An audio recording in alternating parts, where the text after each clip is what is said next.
সদাপ্রভু ঈশ্বর বলেছেন যে জিহুদার লোকেদের পিতা ঈশ্বরকে পরিত্যাগ করে অন্য দেবতার পিছনে গিয়েছে। আর আসুন পাঠ করি যারা জিহুদায় ছিল আর যারা ঈশ্বরের বিরুদ্ধে পাপ করেছে, জিরমীয় 16:12। আর তোমরা আমাদের পিতৃপুরুষগণ অপেক্ষাও মন্দ আচরণ করিয়াছ, কারণ দেখো তোমরা প্রত্যেকজন আপন আপন দুষ্ট হৃদয়ের কঠিনতা অনুসারে চলিতেছ। তাই আমার বাক্যে কর্ণপাত করিতেছ না।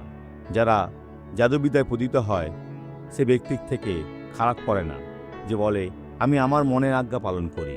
ঈশ্বর যা বলেন যদি সেটা করেন তাহলে আপনি ধন্য হবেন। নিজের হৃদয়ে বাক্য দ্বারা আপনার ভবিষ্যৎ সুন্দর হবে। এই সাক্ষ্যটি দেখুন। আসুন একটু চলি, আপনাকে একটু ব্যায়াম করতে হবে। উনি কোলোস্টমির মধ্য দিয়ে গিয়েছেন। ওনার কোলোস্টমি ছিল। যিশু আপনার জীবনে পরিবর্তন করবেন। উনি একজন পরিবর্তনকারী। চলতে থাকুন, হচ্ছে। ওনার কাছে থাকুন। ভাই, মাইক্রোফোনটা নিজের পকেটে রাখুন। হচ্ছে, চলতে থাকুন, চলতে থাকুন। যান যান, দ্রুত চলতে থাকুন। এখন বড় পা ফেলুন। আপনার মুক্তি শুরু হয়েছে। যান, বড় পা ফেলুন, বড় পা ফেলুন, বড় পা ফেলুন।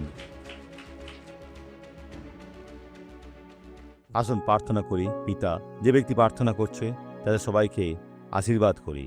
সমস্ত রোগকে, যন্ত্রণাকে, ক্যান্সারকে, যেটাই হোক, সেটা বাত হোক, টেন্ডিনাইটিস হোক, সমস্ত যন্ত্রণাকে ধমক দিই, যিশুর নামে ছেড়ে যাবে। আমেন।